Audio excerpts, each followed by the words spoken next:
Hello. What's good, everyone? Welcome to a new episode of 2tallodcast with D&Q. I am your co-host, Derek J. Hall, 2tall Hall. And I'm Q. I'm not editing that. I know, that was me just like, wait. Oh, that's me. And I'm Q. You was here, Q. Thank you. How y'all doing? Thank you for tuning in to another episode of 2tallodcast, where we're more than just a gay podcast.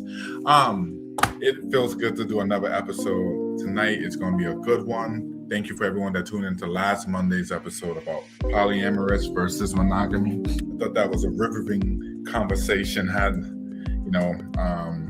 a lot of opinions on that one. But you're looking at a handsome man down there, and I can just hear the cussing I'm going to get for calling you a handsome man. But please introduce yourself, Mr. Handsome Man. Hey, what's going on, you guys? I am Antoine, Philly Rare King, and we here to have a good time with D&Q, 2Tall Podcast. We're going to talk about some amazing things we got going on and have some fun conversation. Yes, we are going to talk about some amazing things because you have an event coming up, and we'll definitely get to that a little bit later on to the show. But before we do, I have to give an effing shout out because Bad Bunny just did his thing, Q. Did you see Did you see it? Listen, here's the kicker. I didn't understand a word he was fucking singing, but I enjoyed it.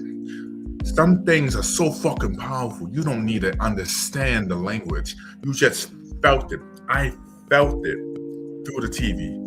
It was beautiful. It was a love letter to Puerto Rico. It was a love letter to America. I just thought he did a wonderful job. And to have so many surprises like Lady Gaga. First off, she looks so... Correct me if I'm wrong, Q. Was her makeup off? Was that all her? That was all I heard, as far as I know.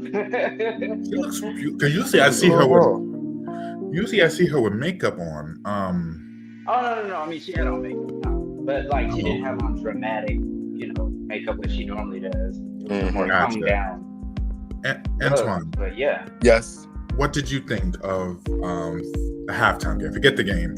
I thought it Patriots got destroyed. I thought it was an outstanding production. Yeah. It was like every part of it caught your attention. Like if you didn't know what Puerto Rico or like that Hispanic life was, it took us through a little walk, a little journey. So I thought it was like literally, like honestly, one of the best performances I've ever witnessed. Yeah, so I loved it. Bad Bunny showed out, and I understood some of the words. So, and real quick, I noticed Jessica Alba and Carly B was dancing, and there was the extras, the background extras. Did y'all notice that? Yeah. It was a lot of little pow. Surprise. It was that was a lot. I want to know who the set designer was, who the choreographer. Like the work that went into that. I want to know who the ones that was putting that work in because the way that came together was bar none. So Quentin, I'm gonna let you talk real quick, but that opening scene with them when they was all in the field, I heard that Bad Bunny actually went to Dominican Republic to film that scene. Just that scene. Interesting, right? I love it. It was really good. The production was great. I mean, just the way everything flowed. I know that was even the sugar cane, like in the grass. The grass was people. Those were people. Like in costumes, grass costumes. All that grass. Like that was amazing. And just the way it all flowed from the field to the house, to the house party, to the power lines, which was also symbolic. Just like so much symbolism and him including all of the different countries, the different at the end, right? Countries, the different Americas, like Central America, South America, all the countries. It was just very inclusive, and I understand some Spanish, but I didn't understand everything he was saying. Really? But it didn't matter because you felt I said Spanish is cool, but like it was just you could feel the message, and it was about inclusivity and love, and that's it. So all those and it people was who have something relatability. negative to say, yeah. All the ones who have something negative to say about it, it's like, so you hate love and people coming together? Like, come on. They didn't vibrate on the frequency. If you couldn't feel it because you couldn't understand it, you don't got a good frequency. That's what I'm going to say. Yeah, I couldn't agree with you more. Can y'all hear this applause? Because I'm adding an applause. Did y'all hear it? I didn't hear an applause. I just hear the music. Copy. Well, hopefully you people at home can hear it. But we're going to move on. Congrats to Bad Bunny. He looked it real good. And we are going to dive into our conversation for tonight. So y'all ready? We ready? Yes, sir. All right. Our influencers, the new generation of celebrities. A few weeks ago, a YouTuber rapper DDG, he tweeted out that influencers are are richer than traditional celebrities. Thank you. I corrected myself. And it had me thinking. A lot of people think that fame still equals to TV, music, and movies, but the money might be moving differently now. You look at actors; they depend on roles. They depend on TV roles and movie roles. You look at this season we're going to do more of our notes. You look at rappers, they rely on labels and streaming tours. However, guys like Q, say his name. I can't say his name correctly. With the Kai. Yeah, thank you. And so what's his name? Say it again. Say it again. No, Kai isn't Kai Sen? You're talking about the streamer, right? Oh, you're talking about the streamer, yeah. Yeah. Yeah, Kai Sen. Oh, okay. Yeah, so they rely on just like brand deals and stuff, with like Twitch and YouTube and stuff, So their money is a little bit much different. They make their own content, they make their own deals. It's so much different. So it had me thinking maybe and here's the kicker. This conversation isn't going to put money in none of our pockets, but I love to talk about it. I love to talk. I'm a Leo. I love to talk. But it had me thinking maybe they do make more money than the traditional, movie stars and stuff. When I was growing up, I used to always think, oh man, they're the richest people in the world, but times have definitely changed, and hopefully we can start making some money off this Q. So, Y'all will. One day, yes. Y'all will. We will, trust me. The way I'm fucking we will. I trust in the way you work and you get it done. Yeah. Q, what do you think? Do you think we are in the days of age of movies and TVs have played out, and that's where they're making bread? Because I see. Yeah. Let me let you guys get the word in. I feel like definitely things are changing. The internet and streaming and everything like that is kind of where things are moving. As opposed to linear television or even just regular movies in the theater. But one thing that a lot of us always had misconstrued is that just because people are famous, that they were rich, and that's not always the case. I mean, even 10 years ago, 20, 30, however many years ago, you see famous people on TV or in movies and stuff, and it doesn't mean that they're all rich. Some people are those A-list actors who can command that kind of money, or A-list type entertainers who can command that type of money, but all of them don't get that. Not everybody who you see on TV shows or even who's a rapper or a singer has money like they appear to. They have to put that image out because it's aspirational for regular people like us, but it's not necessarily their reality, not for all of them. And when it comes to these streamers and stuff, it's just a new way of making income. Still relatively new, still within the last 15, maybe 20 years. I'm gonna say 15 though. And people are still figuring it out. It's still brand new, and people are moving in that direction. But even with all of the streamers and streamers and influencers like that, there are the ones that are big, like Kai's and I, that make a lot of money. But then there's also a lot of other people that are just out there and may not be making that kind of money either. You know, it's kind of a mixed bag. Antoine. What do y'all think? Antoine? I think ultimately, when we're looking at famous people, we got to understand their fame is from relatability, not from always wealth. It's from how we all collectively relate to them, not how much they actually made. Just because we all in our energy love them in that role, don't mean they got multiple roles to get that money. They have to wait for a role to be created. When we're looking at these streamers, all these streamers got to do is press play and be authentic. I think we're looking at character presentation. They're really just being themselves, positioning themselves. And what's happening is we're interested in their lives. So now these streamers and these sponsors want to put commercials behind them. That's pretty much it.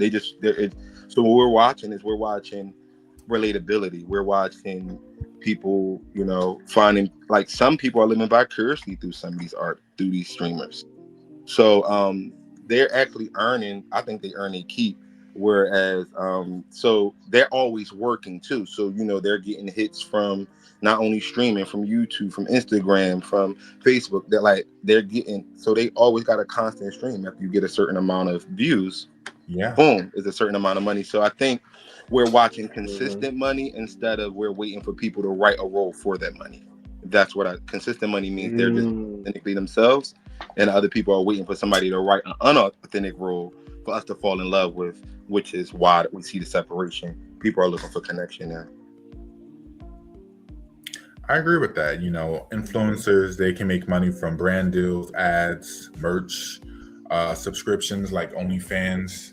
I remember OnlyFans. I think OnlyFans popped up during the pandemic.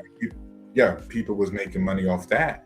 And, I sometimes shit on X, but people who in our community, I think straight people are doing it too. I don't know. But even in our lots culture, are.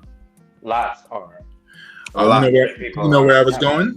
You know where I was going though? Keep walking. Take us on this walk. Making content. Let me say this without. Well, I'm not gonna get in trouble, but I'm still on Jack and stuff. I'm still on Jack, and I see people's profiles, and some of them are saying, they're here to make content and this and that, and they have that link at the bottom, and I'm like, wow, this is some good shit. If I wasn't so lazy, I'd make a Twitter just to leave a comment.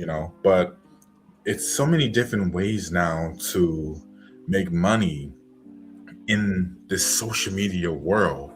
And if you're consistent on it, that plays a role too. That's why I'm glad that me and Q are doing it like this.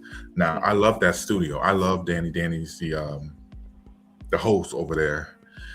He hosts that beautiful studio that I like to think you've seen in past episodes. But, trying to do it the old-fashioned way isn't bad either. I can edit my show myself. I don't have to pay him extra to do it. I can have creative freedom and everything on how I advertise it for, and getting my guests like you to promote it on your brand and stuff, and your Instagram and your YouTube and your TikTok, but I had a question I just saved. Give me a sec. But yeah, it's definitely a different era.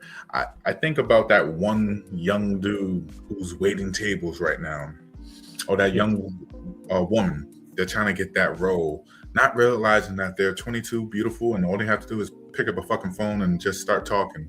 And if they got charisma, if they got fucking heart, if they got something that would make me say, wow, I wanna follow this person. Forget the fucking movie role. That's it. That's boom. If I could add something into that, I think what I realized is the compounding interest of doing something consistently. And I think we negate that because we want to connect it to wealth. I think when we talking about creativity, even with actors, they're going into the creative world. I think we should create for creativity's sake, like create because you had the idea, and allow people to embrace it on their own authentically. And I think a lot of people are creating for people to consume, and they don't realize people wanted to eat authentic food, not something you created just to force that in through because you want to defeat the masses. So I think people need to respect that compounded interest of being authentic and figure it out. Well, let me ask you a question. Q, I hear you talking. Can I just jump in real quick? Let me jump in on what you just said, Antoine, because you used a very important word, which is authentic and authenticity. Mm-hmm. And especially in this new age where we have social media, so more regular people can post content and stuff like that. People in general are drawn to authenticity. So you can make stuff specifically for audiences, and that can sell to whoever it's going to sell to, because there's always an audience for something. But what's more important, especially if you've got that it thing, is authenticity, is because we as humans are drawn to authenticity. Something that feels real, something that we can relate to, makes you more engaged. It's like, oh, that I see myself in that, or I see somebody I know in that. And so it's relatable and you are drawn to it. And that's a big, big, big thing, is authenticity. People just being themselves and letting that part shine, because the creativity that comes, whatever's gonna hit is gonna hit because it's supposed to hit with whoever it's supposed to hit with. It should hit the creator first. No, definitely should hit the creator first. So if like, I think as a fellow creative like ourselves, if it don't hit me first and I don't feel it, why should I expect you to? Like if I'm just writing the song real fast because we're trying to get through the time for the studio, instead of actually thinking about, oh, well, let me write a song about us actually trying to get through time. What does that look like to us? You see how I changed my perspective, how I'm looking at it. Is like, we don't want to rush to get through something. Let's stop it and figure out how to actually utilize it for what it is. I definitely hear what you're saying. When I decided to do this show, I wanted to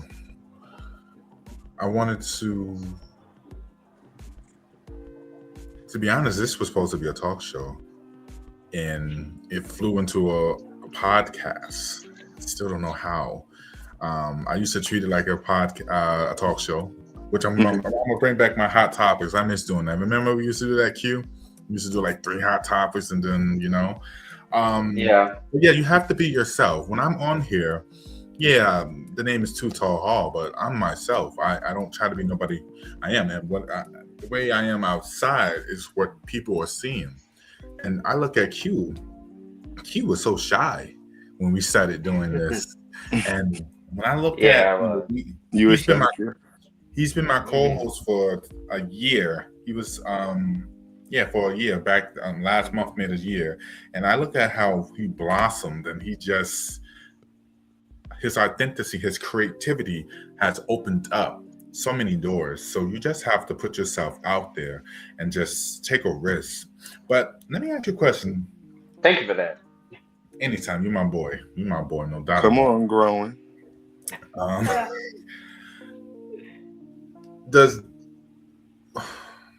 You got to be authentic, but does the money and the somewhat fame get to you? I look at correct me if I'm wrong, his name Dusky. What's his name, Q? Drewski. Yeah. He's in T-Mobile commercials, and he's here and there and everywhere. But and do you think he feels like when you get a big head, because you're slowly turning into a celebrity, and there's always that one person. This generation, it's more cutthroat. They will throw you under the bus on social media. Like, it's much cutthroat. So it had me thinking, why would DDG, say something like that if he's, supposed to be humble about his I guess his fame, that he's rich, that they're richer than celebrities. Who said he's humble? Well, I heard he was humble. I don't know Yeah. too much. And I'm like, and who is he saying the humbling opposite of himself that, to? Let's but yeah. understand. Who is he humbling himself to? True. So I think um I think whatever comes up out of a person when they get what they want and what they don't want is exactly who they are. Mm-hmm. So I think that's just who he is. Like, he earned his spot, and I think he just responded to something that was said to him. And it's like, no, I make more money than most celebrities. Like I figured out in my lane, in our generation, he figured out a way to make it work. I don't see nothing wrong with that. Mm-hmm. Unless it was being condescending and then like a direct hit to somebody, but just to stand on the work you did, like you did all this work, you and Q did all this work building this platform. I would never let somebody say they're gonna humble you about what you guys need to stand big and tall in, too tall in. Like, no, you can't humble something too tall. You're supposed to be the wall, and you're part of this scape. Y'all part of this scape. No, ain't no humility when you don't want your doctor to be humble. Yeah. True. Q. Yeah, I agree with what you said, Antoine. And also too, I feel like, wow, I really just went blank. That's crazy. Q. I just went blank. Oh. It's all right. It's gonna come back to you. It's gonna come back to me though. You want me to move on? Actually, ask the question again. Shit, I forgot the question. It's about the humility. We're talking about why Oh, would right, someone? right. Yeah. Thank you. Thank you, I was just gonna Antoine. say when it comes. Thank you, Antoine. I was just gonna say that when it comes to the humility piece, it's kind of like you were saying, Antoine. It's fame, and especially fame, brings out more of who you are as a person already. And as Yes. far as There we go. humility, you need to have, if you want to have humility, you need to have people in your life that keep you grounded, because let's be real, like at the end of the day, none of this stuff as far as fame or even money matters beyond these earthly bounds. You know what I'm saying? Yeah. Like, okay, you're famous to, millions of people know you. Great. What does that mean about you as an actual person on a deeper level? Nothing. So if you are in alignment with that, then hopefully you don't let that take over and you get the big head and you still just keep yourself in a place of I'm still me. Yes, people know who I am, or yes, maybe my bank account is bigger and stuff like that. But at the end of the day, I'm still the same motherfucker that I got to look at in the mirror in the morning or at night when I go to bed, That's it. And money comes and goes, fame comes and goes. So you just have to be in touch with the person that you are. You don't want to get that big head. Well, we'll have to, because here's the kicker. It don't even matter about your money. If you in the public eye, it don't matter if you're a screamer. It don't matter if you're an actor, music singer. If you take a fall, social media will drag you down. You look at Bad Bunny. They're doing everything in their power to try to drag him down. People will throw the same shit at you they throw at an actor or a celebrity. But see, here's the kicker. You're on a social media platform, so it's much worse. You're going to have a lot of trolls popping up in your live stream, So yeah, but let me ask. Can I drop something in there though? When you said that, because one thing, you can't disturb an authentic person. Doesn't matter how much they talk about him or any of us. You can't disturb us in what we're excellent and called to do. You can't. Mm-hmm. Like, you can't disturb truth. It don't matter how you can tell every lie you want. It can't ever move the truth. So no matter how they feel about their interpretations of it, they can't stop the expression of authenticity. So, but that's people. Like, so we let them have their experience. That's the reason we put the art out there, so they can go inside themselves and go find themselves. So they can drag me. Now I'm gonna write a song called "You Drug Me" on social media. No, I definitely hear you. Last week we had a small little problem I addressed because someone didn't want to come onto our show because they thought it was going to look bad for them. A straight man who's a rapper who didn't want to come on the show because he thought people would think he was gay. He didn't say those words, but if you're not comfortable in your own skin, you can't stand next to a black gay man who's already comfortable in his skin, then that's a you problem. I'm not holding your hand to help you have to come out or to be comfortable. I don't want you to be comfortable around me. I just want you to be comfortable to be who you are. So did you feel as though he couldn't?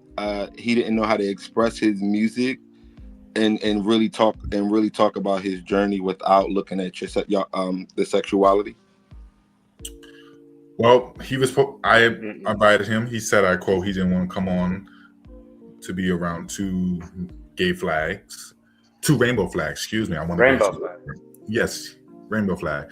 I think he could have came on and expressed his music and just left it at that. So he decided to be rude. And, yeah. And like, okay. Yeah. But does he have good music? He does. Does. But listen. You should send it to me.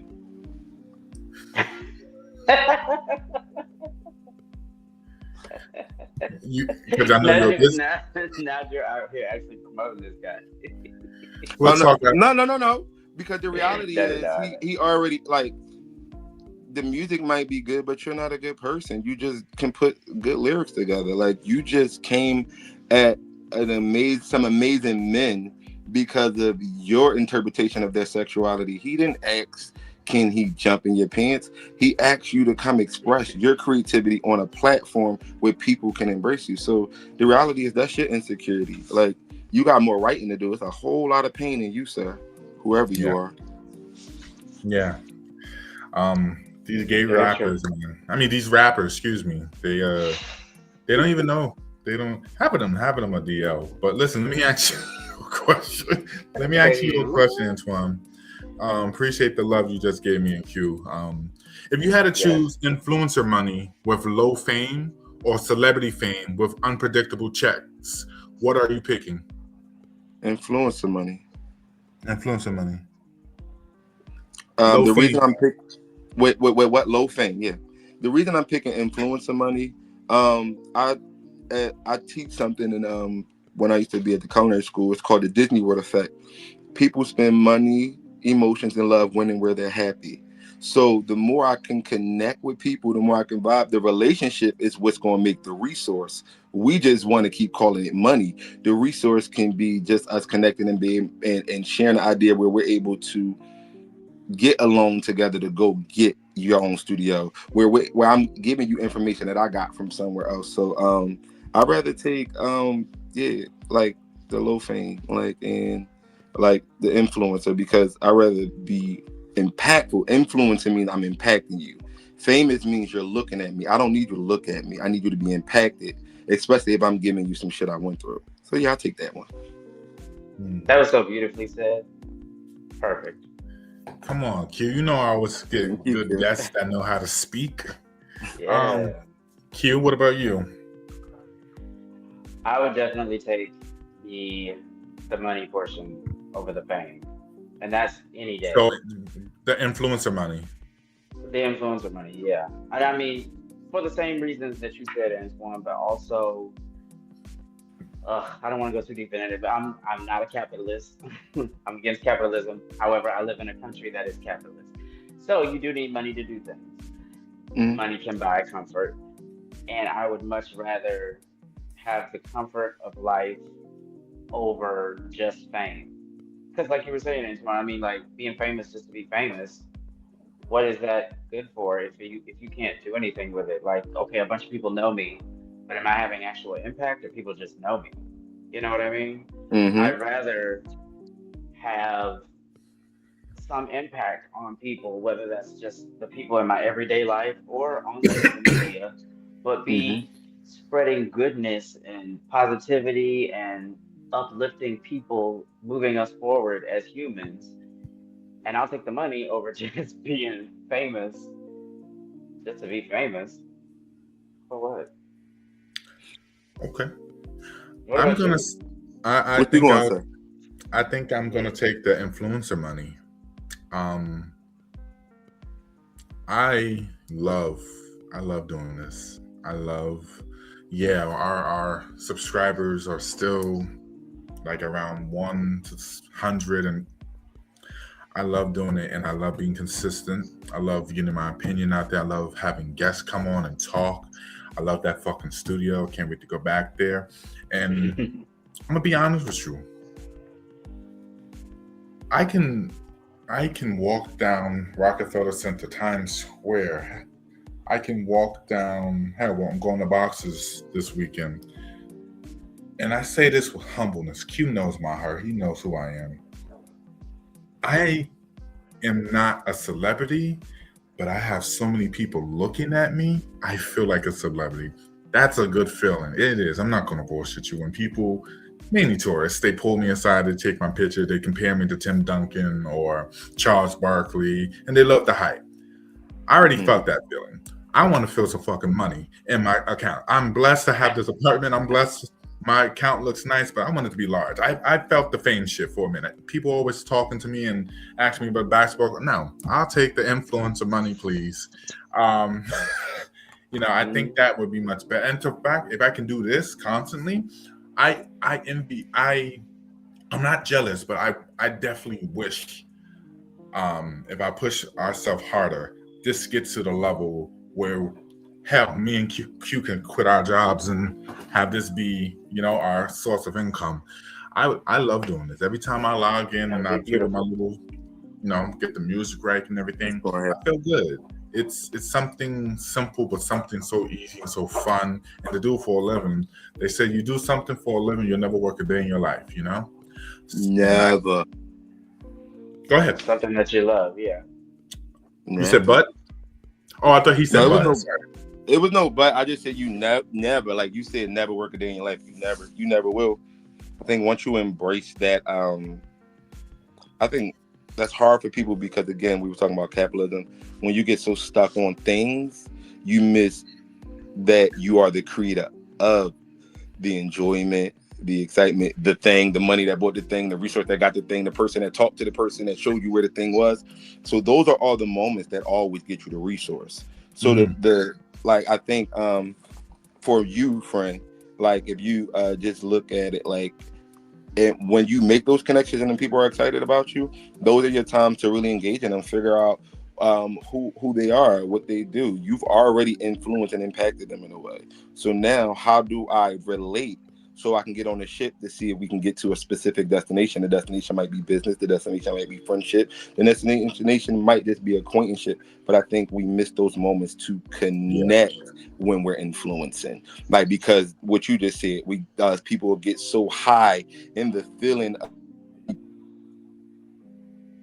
discipline. They acknowledge your accountability. They acknowledge certain things about whatever you walked in. And when you get all high and mighty for a second, you kind of shatter their influence. You're the influence to them, and so sometimes I think that money can, when we look at it from just an aspect of like money instead of how can I be resourceful, the connections. Those, like Dick Gregory, right? He went broke, y'all. And when he went broke, he was like, all I did was I called my friends and they just started sending money. And they sent money to get him out of debt. I think he had like something $1 million, and they sent money, got him out of debt, and then positioned him. And I think that's where real friendship is. We learn, and we're real influences. We learn, we figure it out, we teach other people, and we grow. Like, that's it. I like that. If I can also piggyback on that too. Yes, you can. It's a little bit of a deviation, but it still is in line with what we're talking about. Mm-hmm. I just saw this thing a couple of days ago that was talking about basically all of us, we're all creators. Everybody on earth is a creator. It doesn't necessarily mean, streaming or whatever, but we all are creating different creations in our mind, different ways to do stuff. Some people it may be academically, some people it may be social media, some people it's performing, it's whatever. But we're all creators, and we all come here with the things that we need that we're supposed to give to the world, like already in us. But one thing that happens is influence, like the way we're socialized, the way society tells us we're supposed to be. it kind of starts to socialize out of you those things that are already in you. And one of Mm-hmm. our jobs here on earth is to get back to that. Because we have it as kids. Like if you think back to when you were like 4, maybe, there's probably something that you love to do or something that was like really big in your mind, maybe 4, 5, 6, really young. And then maybe as time goes on, and I'm also talking about myself now, as time goes on, society may push you in other different directions. Well, you need to make money, so maybe you need to go do this thing, or this is a more prestigious type of thing, so maybe you should be doing that.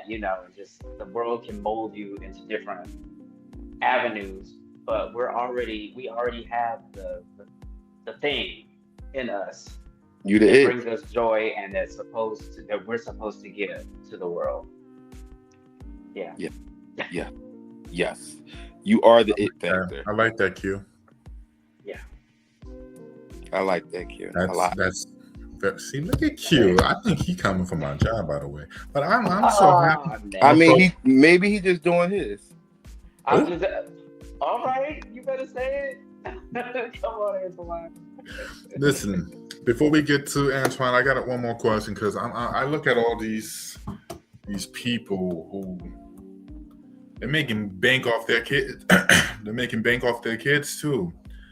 If you had a kid today, would you push them towards influencing or a traditional career like music or acting? There's so many people. There's this guy who makes TikToks and funny videos with his 2 sons, and they're funny. It's real funny, and the views are there. So it's like, all right, look at him. He's making, he's making bank using his kids. It's a good fun experience, but are some of these parents just pushing their kids to do that because they know they can make money? Like, are the kids really trying to do that? Is this the end all be all? Is this their set goal already determined by their parents? I have a 10-year-old son, right? Open it up for you. I have a 10-year-old son named AJ. So on my podcast, I come in, hey, it's Chef Chada the King, your motivational coach, your kingdom influencer. And I'm here and I go on to whatever I'm about to talk about. Literally, if I give my son the phone, one of the few things he'll do when he start recording, Daddy, let's go live. Hey, it's Chef Chada the King, your motivational coach, your kingdom influencer. And I'm AJ. And then he'll go in. So I believe kids are already excited about it. They just, I think we kind of can't really force kids to be unauthentic and not see the unauthenticity. Mm-hmm. So I think we're just like, for me, I'm just always supporting my son. What you want to do? Daddy, you watching me? So then we start catching them. And now what it is now, when we pick up a camera, sometimes they ain't for it. And then you remind them, you told me you wanted to be committed to this. For me, in my case, and my son, if you wanted to be committed to it, let's do it and give it your best. So I think some parents, I'm guarantee you they're abusing it. But I think for the majority of the kids, the majority for the kids are really just being expressive. And again, it's another way the kids are being influencers for somebody to get what? Money. They're so big, like, and that's a scary thing. Like, you're willing to pimp out your kid because you're chasing the dollar instead of really chasing your kid's passion or dreams. And I think no matter how many different things me and my son try, they get to learn new parts of themselves. And that's what it's about, period. But they do be pimping them out a little bit. But you know how you fix that? Put them in a trust, and then you go pay them, and you go let their money grow. That way, by the time they're 18, you can treat them right. So, custodial account, go look it up. Q. I know you're about to respond, but we're saying this word so much: influence. Listen, if you're supposed to be an influence, you're supposed to encourage. You're supposed to give a reason to be a leader. That's how I see influence. You're supposed to set a good example. And I look at some of these parents that be letting their kids talk to the way they talk to them, disrespect them, do crazy shit because they know they're going to get views. They will leave their morals. Sorry, I got a fucking cat. They will leave their morals out the window just for the dollar. If they will put shit. I seen this one where this parent was recording her two sons fighting each other. It had like over 600 million views. I'm like, wow. Really? You throw your kids in the fire, show it to the whole world just for them to look at you like you're stupid. But of course, we're going to tune in because, you know, they want to see. I'm not even going to open up our America's viewpoint, you know. But yeah, it's crazy. Q? Yeah, that is crazy. And I don't have any children. However, I would like to think that if I was a parent, my goal, well, for one, I definitely would not want to be the parent who would be showcasing my kids cussing me out or cussing anybody out. Oh, heck no. People and stuff. That is an example of, like y'all were talking about, parents who want to capitalize off of their kids and make the money. Excuse me.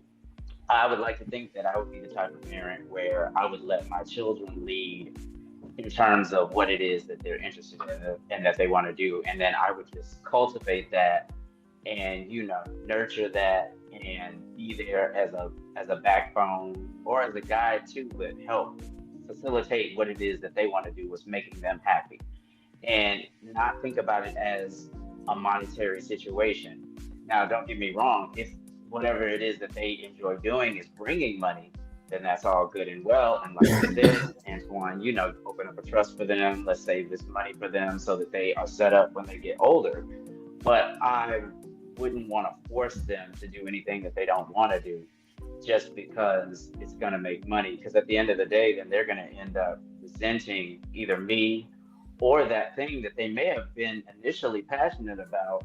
But now, because it's being forced on them and they're not getting to do it just naturally, yeah, now it's something that they don't even want to do anymore. Exactly. So I would let them take the lead on that. Like, okay, you still having fun, you know, have conversations with them. You still enjoying this? You still like doing this kind of thing like that? Okay, well, we'll keep going. If they get to a point where they're like, you know, I don't really like doing this anymore. I don't want to make the videos or, you know, whatever it is. And okay, it's a wrap. That may be the end of that money coming in, but if they don't want to do it anymore, you know, their happiness comes first. So, yeah, I'd like to think. Or their expressiveness. Think about how many things all of went through and then came back to, then went through, then came back to as we were discovering ourselves. It's like, it's kids. And they're kids, right? Yeah, they're kids. Yeah, you have to, you got to understand that they're kids. Because some of these parents, can y'all still see me?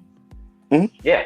Some of these parents are starting, like there's this one lady, I don't know her name. I'm not putting her on blast because I actually like the videos. Maybe I've seen it. It's where she, see, I'm smiling because it's fucking funny, man.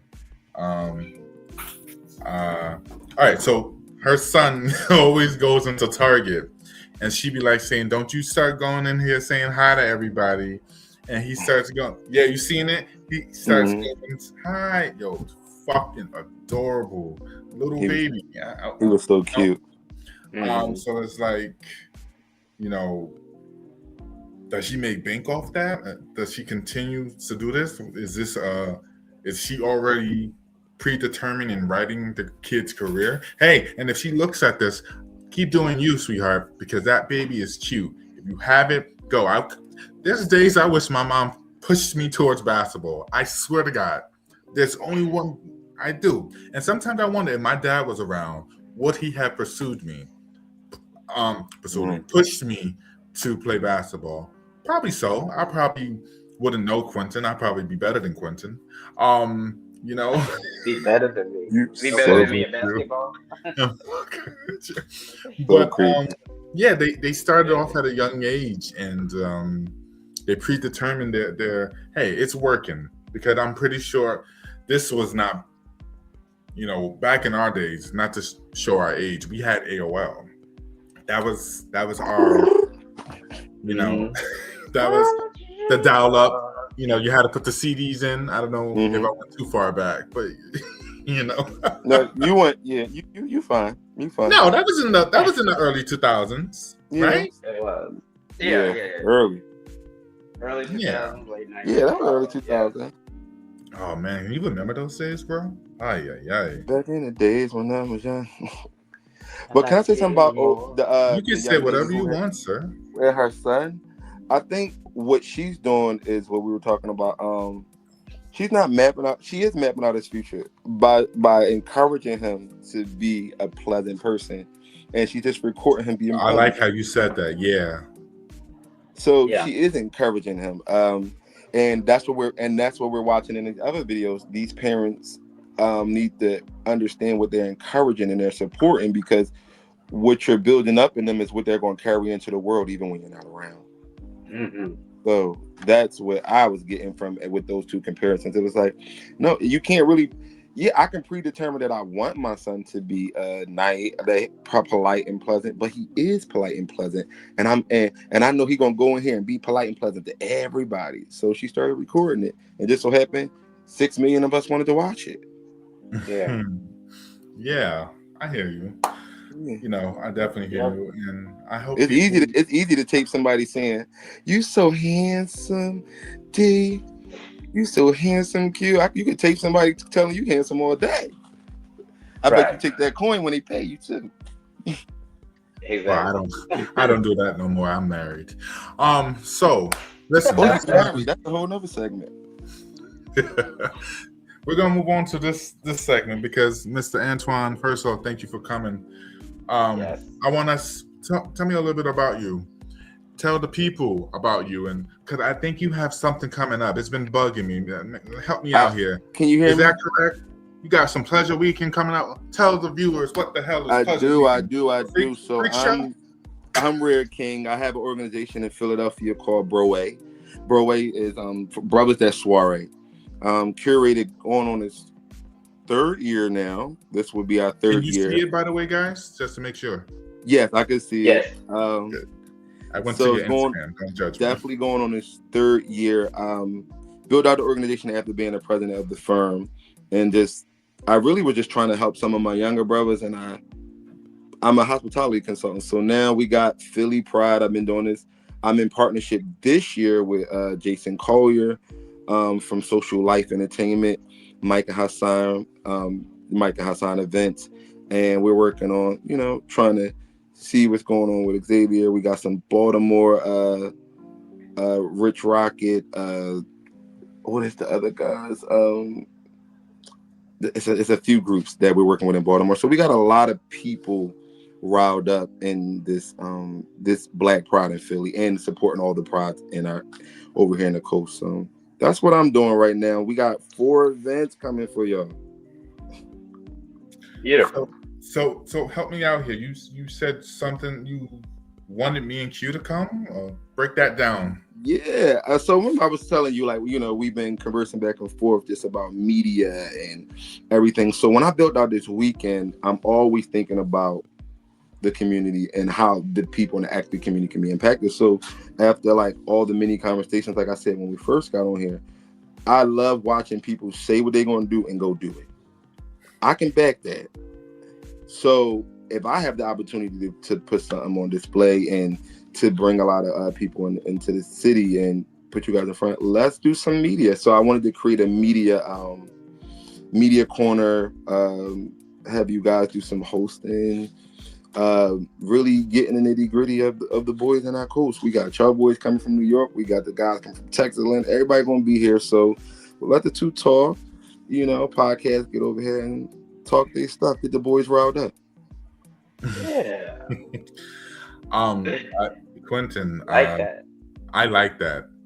I like that too. Listen, you can quote me when I say this, Quentin. I will get us there. If you agree to come, I will get us there. Don't worry.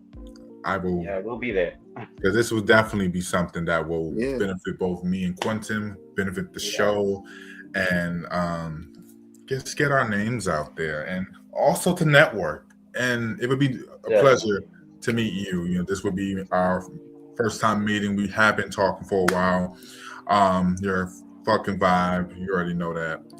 It would be nice to go out to Philly. I need to get me a Philly cheesesteak. I was out there last time back in 2022. So we got to do a Philly cheesesteak tour.